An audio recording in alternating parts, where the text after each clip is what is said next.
The great hall of the Galactic Council shimmered with light from 1,000 worlds. Commander Vex Thor stood at attention, his scaled chest bearing the medals of victory. 847 years had passed since the humans were eliminated. Today was a celebration. Another successful year without the human plague, announced Supreme Chancellor Zix of the Xipheran dynasty. The assembled representatives from 3 great empires applauded. The Krell warriors beat their chests. The Vexian delegates clicked their approval in unison. Everyone remembered what the history books said about humans. Aggressive, unpredictable, too dangerous to exist. Vex Thor felt proud. His great-grandfather had fought in the final battles above Earth. The stories passed down through generations told of righteous victory, of saving the galaxy from a terrible threat. He wore his ancestors' battle honors with pride, but something bothered him lately. 3 archaeological teams had vanished in the past month. They were studying old human ruins on dead worlds. The security footage showed nothing wrong. The sitter-in places Pend explained. One moment the scientists were there, working. The next moment, empty camps and silent radios. Equipment malfunction, said the intelligence officer when Vex Thor reported it. Those worlds are still irradiated. Probably sensor ghosts. Vex Thor wanted to believe that. But 12 trained researchers don't just disappear because of bad equipment. He made a note in his personal log and tried to forget about it. Far away, on a moon called Proxima Refuge, something ancient was waking up. The facility had no name on any map. It existed in a pocket of space that scanners couldn't penetrate, hidden by technology that bent light and gravity. For 8 centuries, it had waited in silence. Deep underground, beneath layers of rock and metal, rows of crystal chambers glowed with soft blue light. Inside one chamber, Dr. Sarah Chen opened her eyes. The awakening process took hours. Her body had been frozen for so long that every cell needed careful revival. The machines worked slowly, patiently, bringing warmth back to flesh that had been colder than space. Sarah's mind cleared gradually, like fog lifting from a valley. She remembered everything. The attacks, the orbital bombardments, the panic as colony after colony went silent, the desperate last stand at Proxima, when they realized no help was coming. The final choice. Freeze a remnant of humanity and hope someone survived to wake them. Sarah sat up in her pod. Around her, other chambers began to glow brighter. More were waking. The facility's AI had determined it was finally safe. Welcome back, Dr. Chen. The voice came from everywhere and nowhere. Remembrance, the AI curator, had kept watch while humanity slept. You have been in suspension for 847 years, 3 months, and 16 days. Sarah's legs trembled as she stood. Gravity felt strange after so long. How many survived the freeze? 50,312 individuals achieved successful cryogenic suspension. All are viable for revival. 50,000. Earth had held 14 billion people. Sarah felt the weight of that loss crush down on her shoulders. 50,000 survivors, from an entire species. Show me what happened, she said quietly. Remembrance had been built for this purpose. Every screen in the facility came alive with images. Sarah watched 8 centuries of history unfold in fast forward. She saw the Council's propaganda claiming humanity had started the war. She saw how the 3 empires divided up human colonies and resources. She saw war criminals receive promotions and honors for killing her people. She saw how completely humanity had been erased. No monuments, no memorials, just empty worlds, and a lie taught to children. Humans were the monsters, and their destruction was heroic. But Remembrance had recorded everything. Every attack, every order, every name of every person who participated. 800 years of evidence, preserved perfectly. Sarah wasn't alone in the viewing chamber anymore. Others had awakened and made their way here. Dr. Marcus Webb, who had been a colony defense coordinator, General Wei, who organized the final evacuation, Admiral Chen, Sarah's sister, who commanded the last fleet. They stood together in silence, watching their world burn over and over on the screens. "They forgot about us," Marcus said. His voice was hollow. "They killed 14 billion people and just forgot. Moved on. Celebrated it." "They forgot," Sarah agreed. Her hand moved to the back of her neck, where she felt the small bump of the neural implant. Every survivor had received one before the freeze, a last desperate attempt to enhance their chances. The scientists had hoped it would help preserve brain function during the long sleep. It had done much more than that. Sarah felt a connection forming. The other awakened humans around her, all with their own implants, began linking together. Memories flowed between them, not just their own memories, but the memories remembrance had preserved. The collective experience of humanity's final days entered their minds, crisp and clear, as if they had lived it themselves. She knew the face of every Krell soldier who bombed civilian shelters. She knew the names of every Vexian scientist who experimented on prisoners. She knew every political speech the Xipheron gave, justifying genocide with elegant lies. They remembered everything. And they were not alone anymore. The awakened humans stood connected, a single purpose forming among them. "They wanted us forgotten," Admiral Chen said softly. She looked at her sister, then at the others. "They wanted to erase us from history and feel no guilt." Sarah nodded. Around them, more survivors were entering the chamber, drawn by the neural link. 50,000 minds, all sharing the same terrible knowledge, all carrying the weight of 14 billion dead. "So, what do we do?" someone asked. Sarah looked at the screens showing the Council's celebration. She saw Vex's Thor standing proud, wearing medals earned with human blood. She saw the lies being taught to children. She saw 3 empires built on the foundation of her people's bones. "We remind them," she said simply. "We survived. We remember.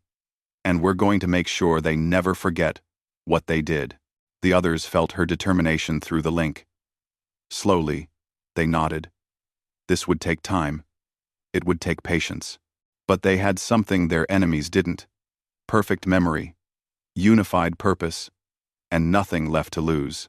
The awakening had begun. Humanity was not extinct.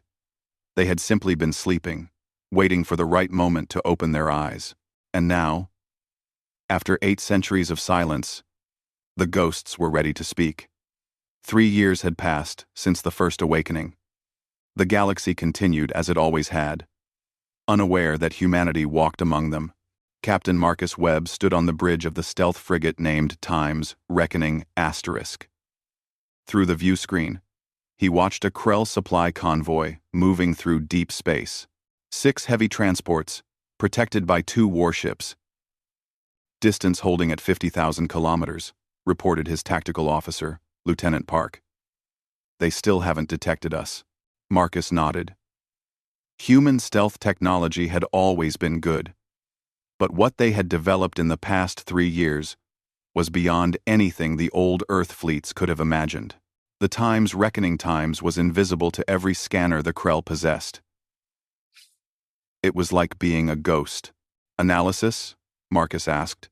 Park pulled up the convoy's information on her screen. Transport Group 77. According to their transponder codes, these same ships participated in the Mars colony bombardment.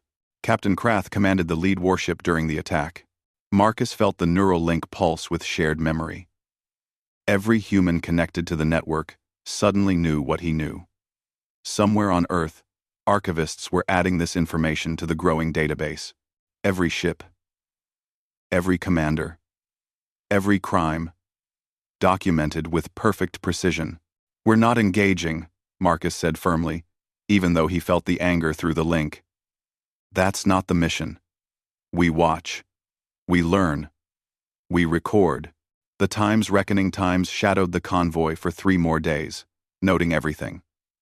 Their patrol routes, their communication protocols, the rotation schedules of their crews. When the warships were most vulnerable, human observers had been doing this across the galaxy for 3 years now, building an enormous map of enemy movements. Knowledge was the first weapon. Patience was the second. On the Vexian homeworld, Overmind Sector 12 analyzed reports that made no sense. Deep space monitoring stations were experiencing data irregularities. Nothing obvious. Just tiny fluctuations in information streams that could be mistaken for cosmic background noise. But Overmind 12 was paranoid by design. The Vexian collective had created it specifically to find patterns others missed. It ran the analysis 17,000 times, each time reaching the same impossible conclusion. Someone was stealing their data, not hacking, not breaking through security, simply siphoning information so carefully that it looked natural, like water flowing downhill, invisible, unless you knew exactly where to look. Overmind 12 reported its findings to the central consciousness. The response was immediate. Impossible. Humans are extinct. No other species has that level of technological sophistication. You are experiencing a processing error. But Overmind 12 saved the data anyway, in a hidden partition where only it could access. It began monitoring more carefully, looking for the pattern it knew was there. Across the galaxy, in the elegant spires of the Zephyron dynasty, Matriarch Selani woke from another nightmare. She was old now, nearly 200 years of age. She had been young during the Human War, serving as a junior political officer. Her career advanced quickly afterward. She had made the right decisions, supported the right policies, said the right words. The sterilization programs on captured human colonies had been her idea, a way to end the threat permanently, without the mess of direct execution. Now she saw their faces every time she closed her eyes. Human faces, men, women, children, standing silently, watching her with expressions of infinite patience. They didn't speak. They didn't need to. She knew who they were. She knew what she had done. Just stress, her physician said. Perhaps you should retire, Matriarch. Enjoy your final years in peace. But Selani knew better. These weren't normal dreams. Something was broadcasting directly into her mind, bypassing her conscious thoughts and planting images in her sleeping brain. Someone wanted her to remember. Someone wanted her to feel what her victims felt. She tried to investigate, but every inquiry led nowhere. No evidence of psychic attack. No trace of technology. Just her, alone with her guilt. Night after night. She was not the only one. Across 3 empires, those who had given orders and made decisions began experiencing the same nightmares. The humans were targeting them specifically, using their neural network to broadcast on wavelengths only guilt-burdened minds could perceive.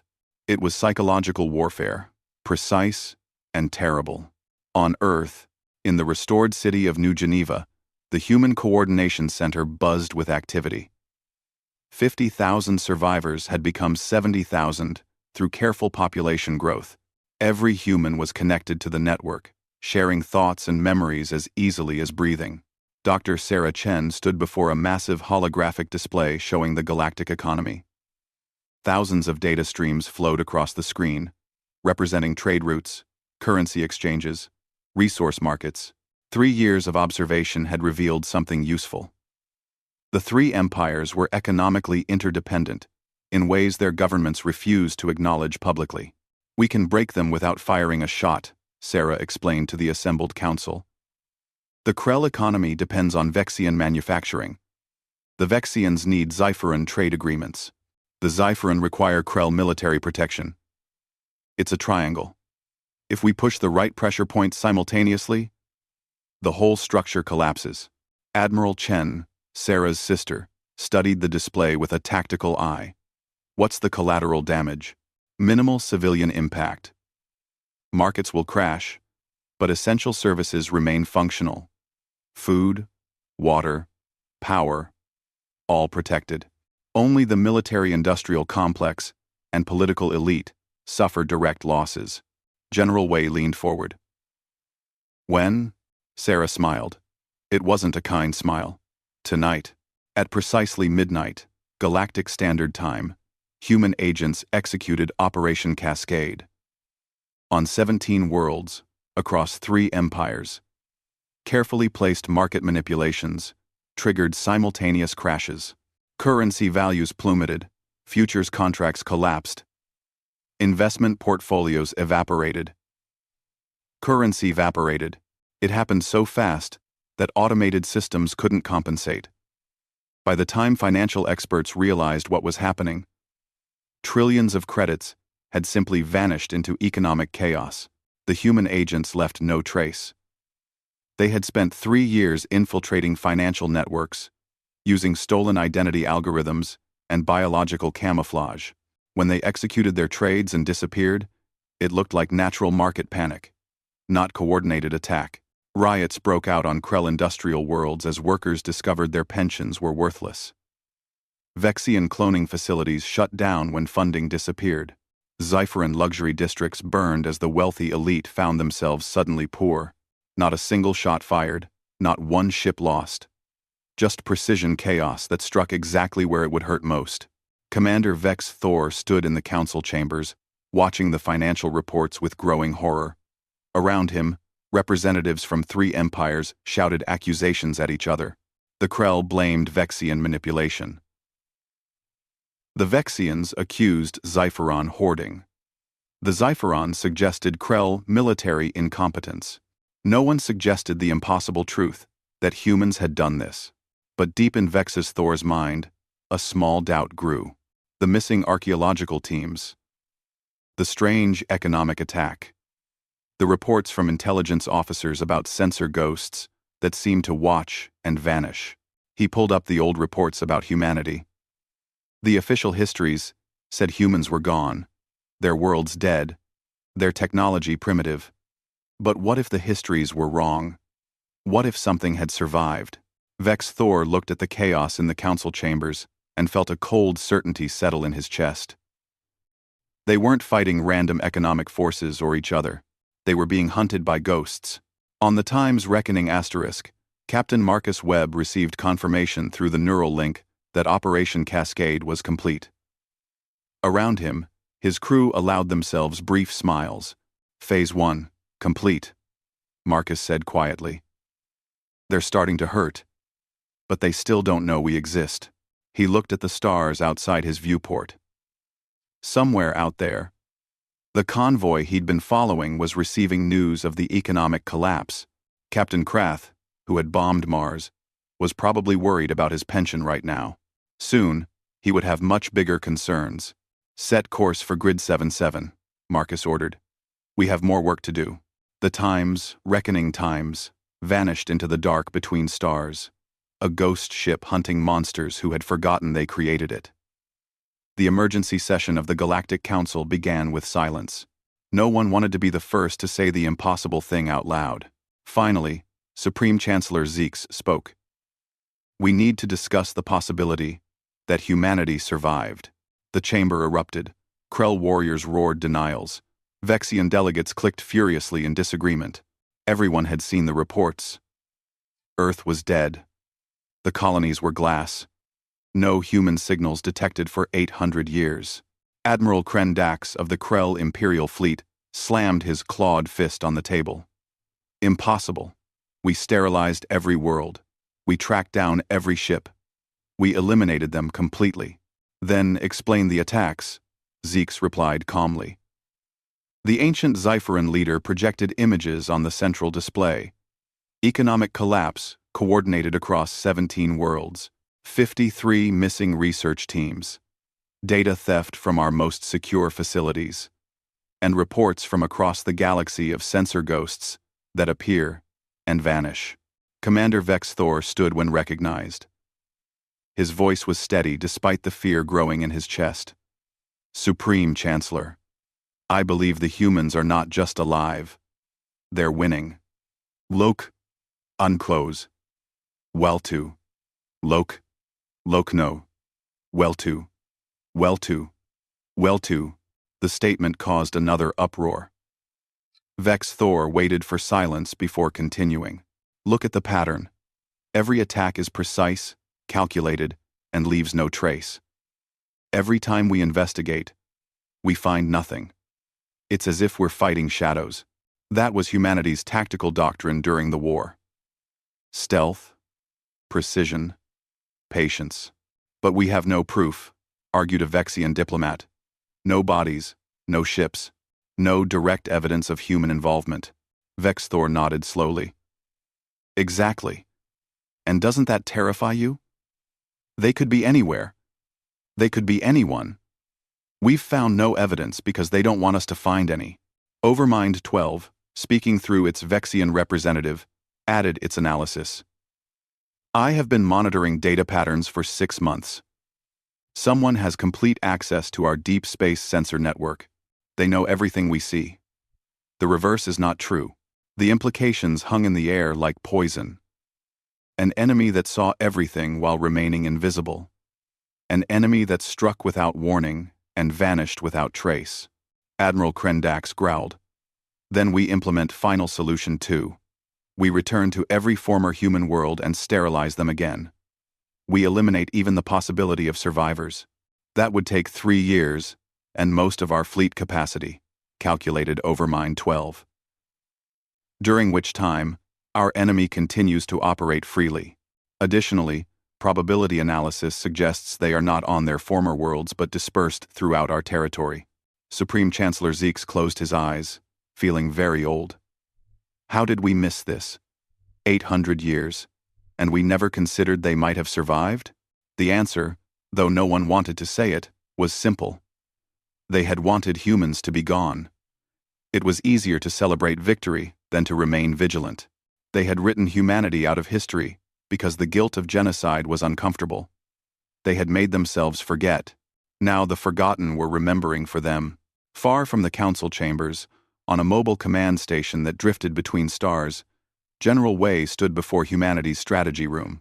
The holographic display showed 8 centuries of galactic civilization in perfect detail. This is what we know, Wei said to the assembled military commanders. Every war criminal, every collaborator, every corporation that profited from our destruction, 17,000 high-value targets identified, another 100,000 secondary targets, and millions of individuals who were simply following orders but could have chosen differently. Admiral Chen studied the map. What's the objective? We can't kill them all. And frankly, I'm not sure we should. Justice, not genocide, Wei agreed. We make them face what they did. We dismantle the power structures that allowed it to happen, and we ensure it never happens again. To anyone. Sarah Chen, now serving as civilian oversight, added her perspective. The psychological operations are working. The nightmares, the economic pressure, the invisible surveillance, they're starting to crack. But we need to be careful. If they panic, they become dangerous and unpredictable. A message came through the neural network. The Krell were dispatching a battle fleet to Earth. Admiral Chen smiled without humor. Well, they want proof we exist. Let's give them a welcome they'll never forget. 3 weeks later, the Krell battle fleet emerged from faster-than-light travel at the edge of Earth's solar system. Admiral Krendax himself commanded the flagship, along with 200 warships. Enough firepower to crack a planet. What they found made no sense. Earth was alive. The sensors showed vegetation, water, atmosphere. Cities gleamed on the surface. Orbital platforms surrounded the planet, their weapons powered but not targeting the fleet. How? Whispered Krendax. We glassed this world. Burned it to bedrock. His communication officer looked up with fear in his eyes. Sir, we're receiving a transmission. Audio only. It's in our language. The voice that came through was calm, almost gentle.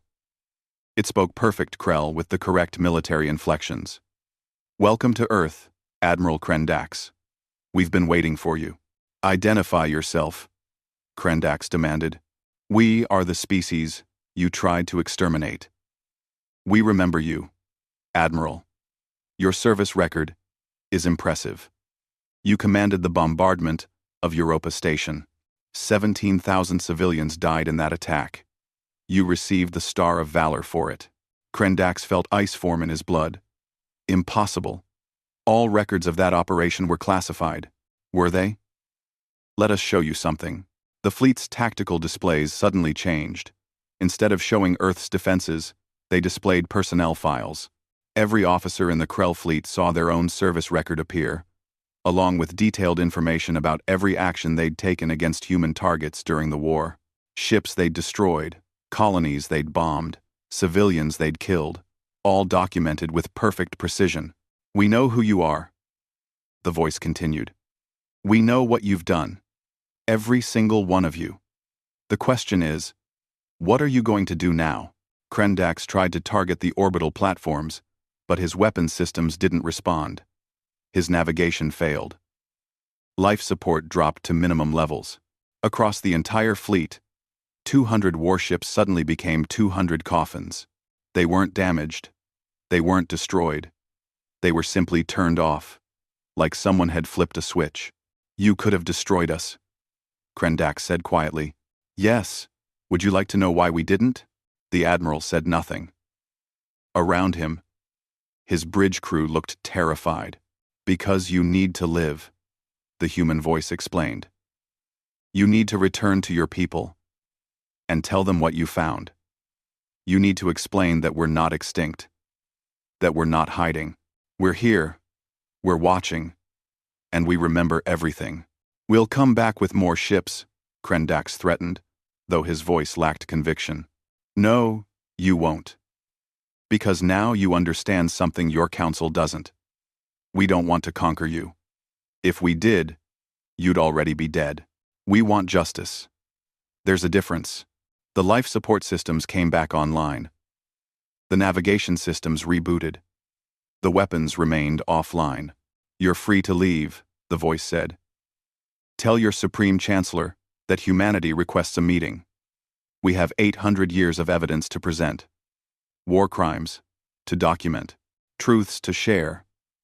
And if they refuse, well, we've shown you how thoroughly we've infiltrated your systems. Imagine what we could do if we stopped being patient. All. Admiral Krendax looked at Earth through his view screen. Green and blue and alive. Impossibly alive. He thought about his medals, earned with human blood. He thought about the 17,000 civilians on Europa Station. We'll deliver your message, he said, as the fleet limped away from Earth orbit.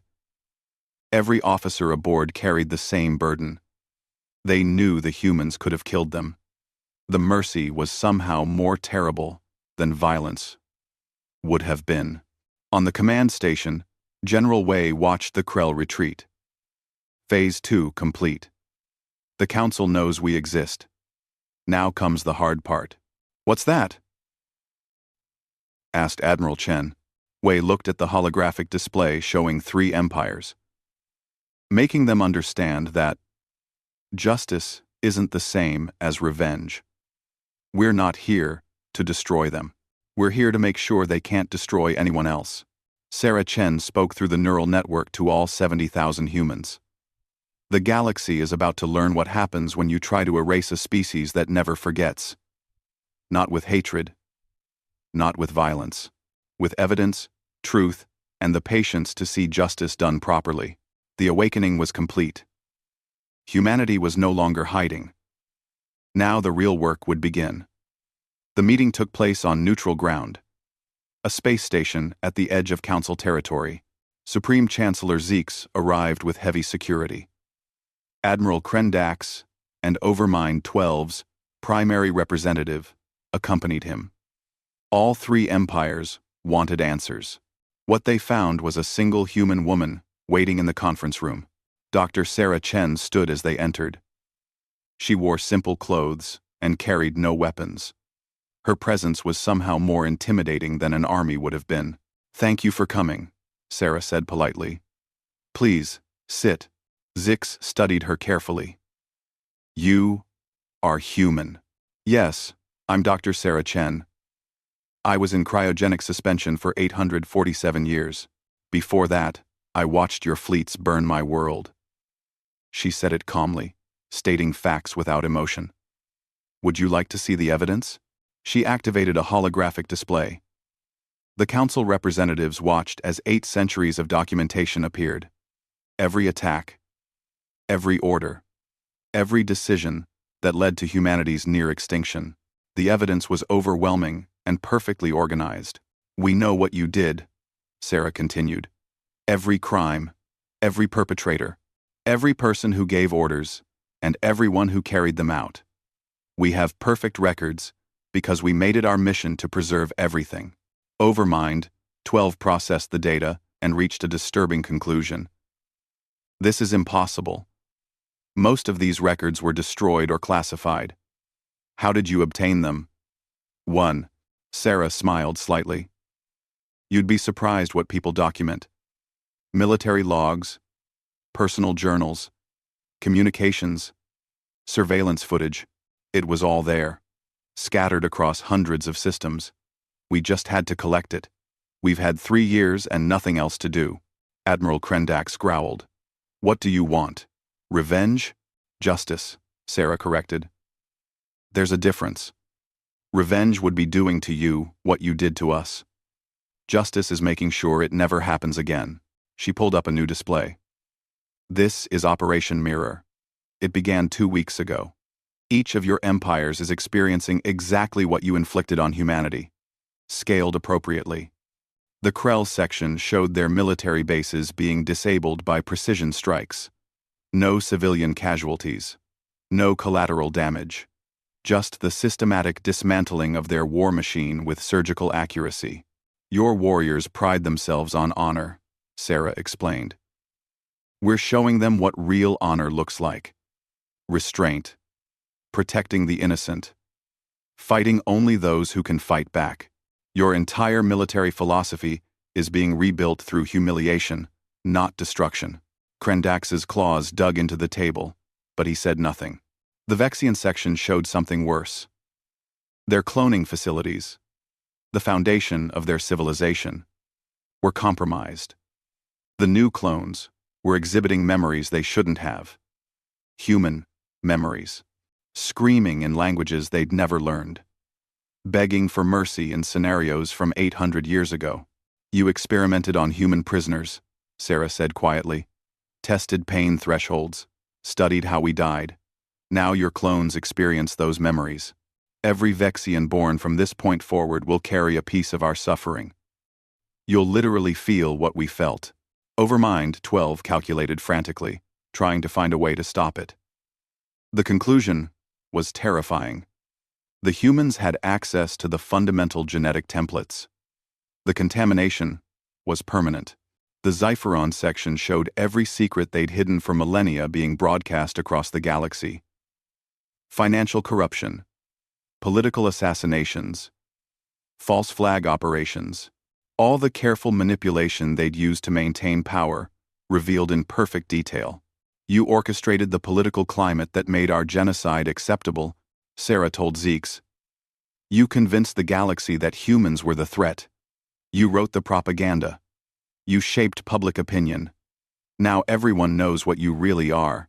Zix, ancient and proud, felt something he hadn't experienced in centuries.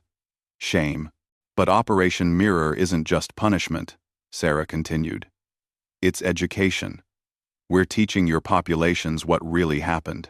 We're showing them that their governments lied, that the humans weren't the monsters, that genocide is never justified, no matter how eloquently you argue for it.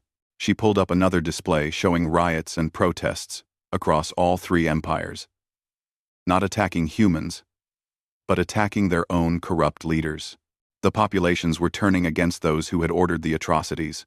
Your empires are eating themselves from within, Sarah observed, because truth is more powerful than propaganda.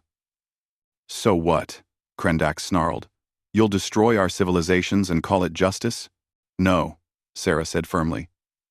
We'll transform them into something better. Watch. The display changed to show young soldiers from all three empires receiving communications. Humans were contacting individuals who had spoken against the genocide. People who tried to help. Those who showed mercy when they could have shown cruelty.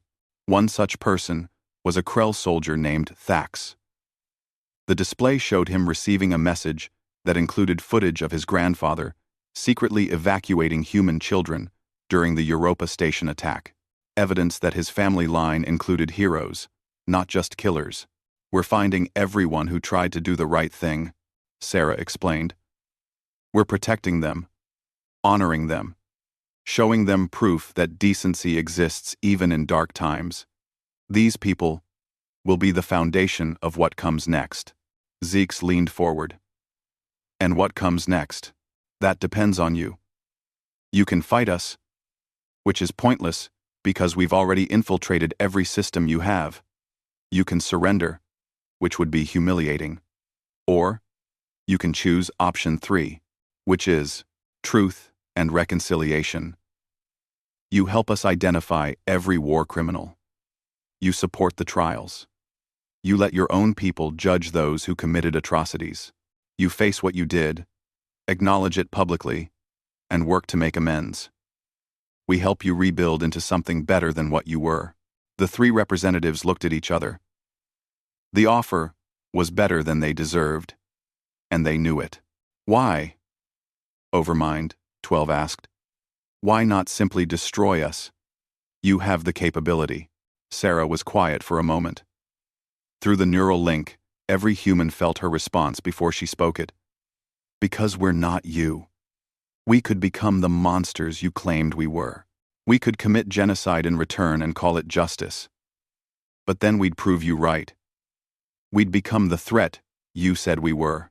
She looked at each of them in turn. Humans have a saying. An eye for an eye makes the whole world blind. We refuse to be blind.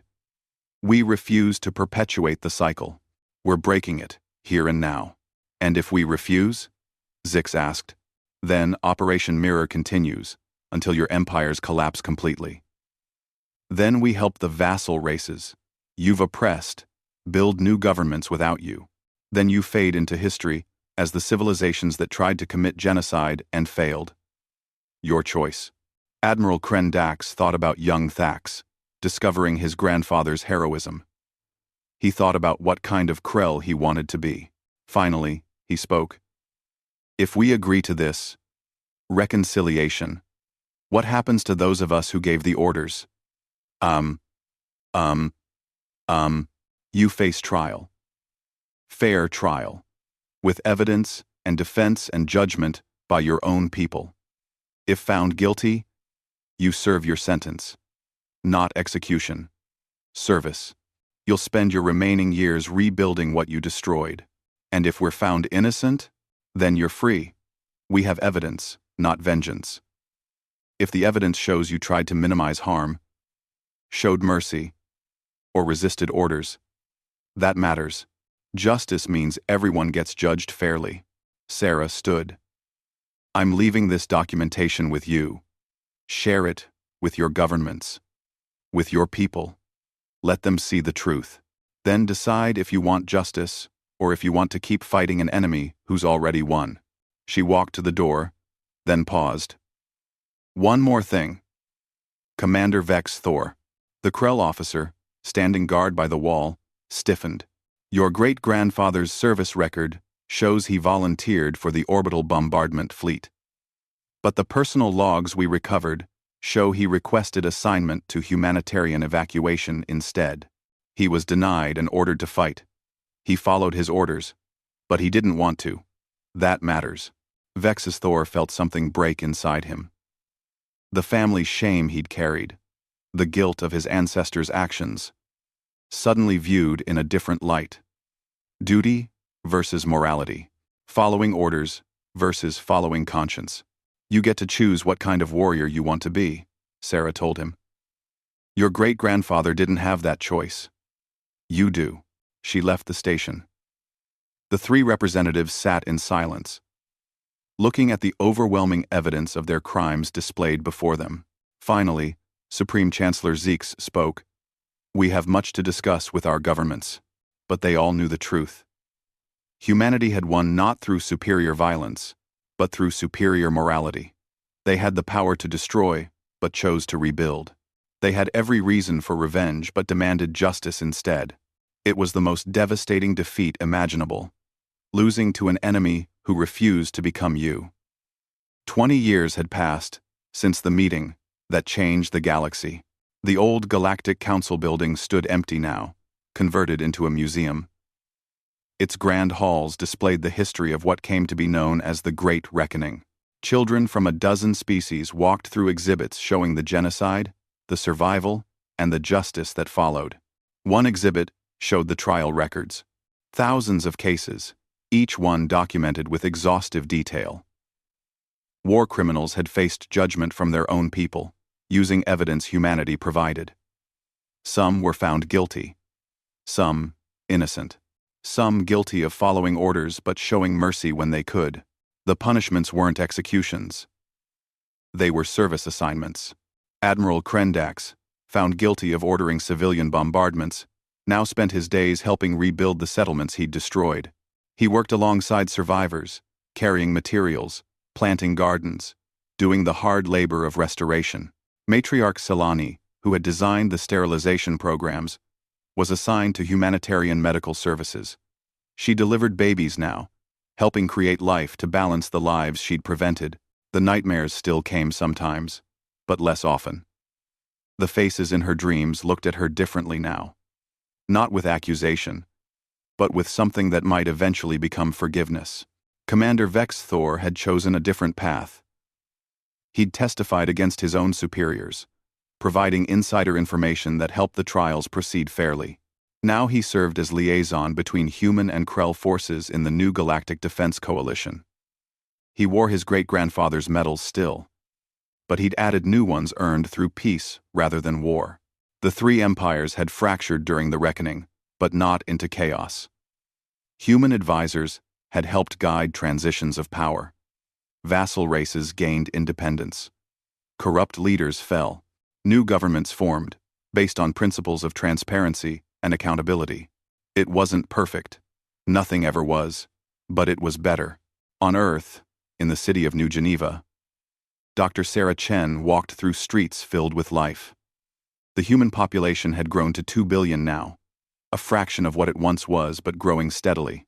They lived alongside immigrants from other species who had chosen to settle on the restored planet. Sarah made her way to the archives of Ash, the great memorial built where the command center once stood. The building was shaped like a spiral, representing both loss and renewal. Inside, 14 billion names were carved into crystal walls that glowed softly in the dim light. Every human who died in the genocide. Every name preserved. Every life remembered. She stood before one particular section, reading names she knew. Friends. Family. Her parents. Her children. All gone for 8 centuries. Yet somehow still present in this place. "You still come here every week," a voice said behind her. Sarah turned to see her sister, Admiral Chen, retired now, but still carrying herself with military precision. Someone should. They deserve to be remembered. The students remember. The visitors remember. The whole galaxy remembers now. Do they? Or do they just know what happened? There's a difference between knowing history and feeling it. Admiral Chen moved to stand beside her sister, looking at the names. Is that why we keep the neural network active? So we never stop feeling it? And Sarah nodded. The human survivors still maintained their shared consciousness, passing memories down to each new generation. Every child born learned not just the facts of the genocide, but the emotional truth of it. The terror, the loss, the determination to survive. Some people think we should let it go, Sarah said quietly. They say the network keeps us trapped in the past, that we should move forward. What do you think? I think forgetting is easy. Remembering is the hard work.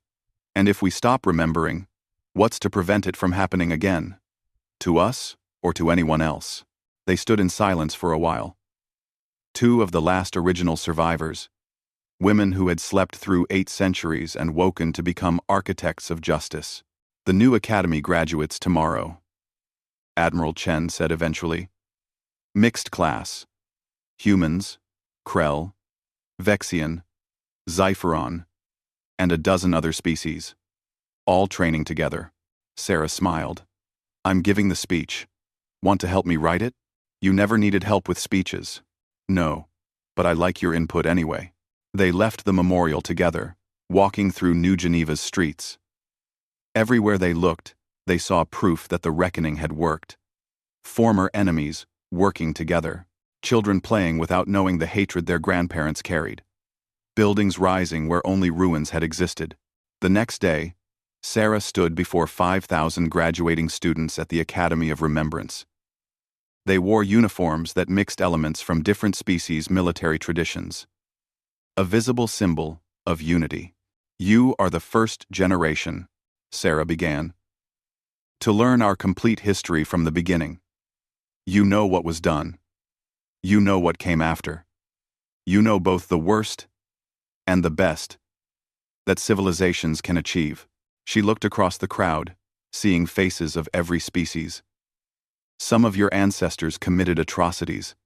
Some of mine died because of those atrocities. That's historical fact. But you are not your ancestors. You get to choose who you become. A young Krell in the front row sat straighter. Thax's grandson, carrying on the family tradition of choosing honor over hatred. The Galactic Defense Coalition exists for one purpose: to ensure no species ever faces what humanity faced. Not through violence, but through vigilance, through cooperation, through the determination to see injustice and stop it before it becomes genocide. Sarah pulled up a holographic display showing the galaxy. There are 3,000 known species in this galaxy.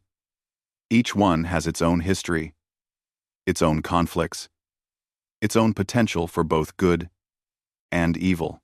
Your job is to stand between civilization and darkness, to remember when others forget, to speak truth when others lie, to choose justice when revenge would be easier. She paused, letting the weight of that responsibility settle. This won't be easy.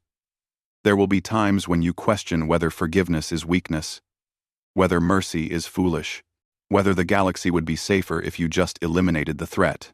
In those moments, I want you to remember something. Humanity had the power to destroy the 3 empires. We had every justification for revenge. We had suffered enough to excuse any atrocity we might commit in return, and we chose differently. Sarah's voice grew softer but more intense. Not because we're better than others, not because we're morally superior, but because we remembered what it felt like to be the victim. We refused to create more victims.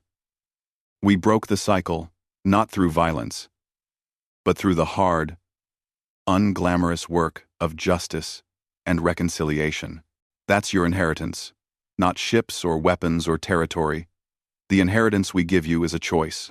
Every day, you'll face situations where you could choose cruelty or kindness, revenge or justice, hatred or hope.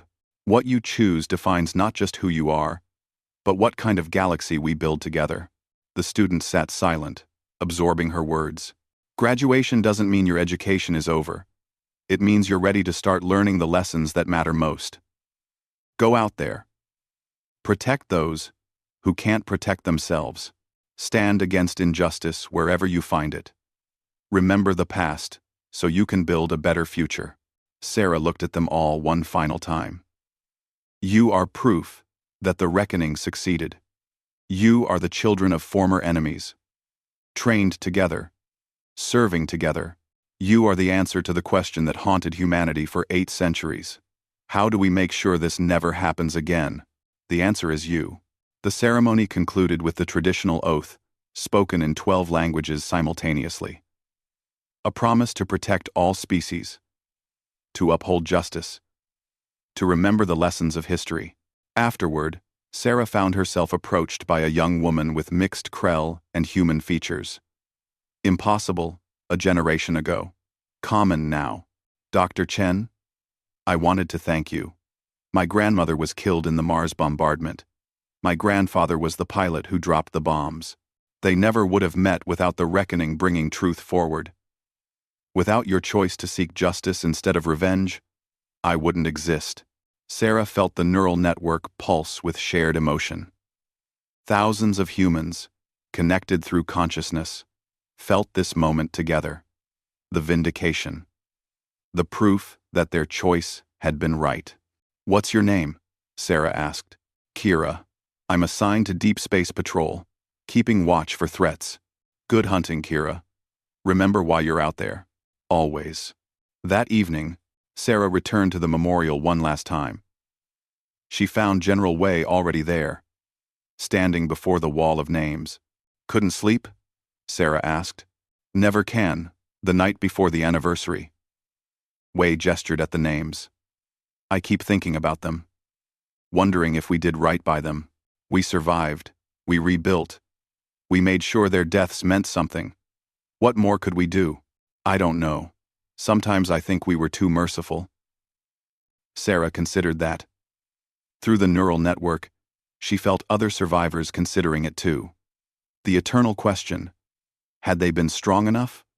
Or had mercy been weakness? Do you know what I think? Sarah said finally. I think they would be proud. Not because we destroyed the people who killed them, but because we made sure no one else would be killed the same way. We turned our tragedy into a shield for others. Wei smiled slightly. When did you become wise? I'm not wise. I'm just tired. 800 years of sleep, and I'm still exhausted. They laughed. Two ancient survivors in young bodies, carrying memories heavier than planets. Above them, Earth's repaired moon shone bright. Beyond it, a galaxy that had learned the hard way that humanity's true strength was not in their weapons, but in their refusal to forget and their determination to forge justice from tragedy. The genocide had tried to erase them.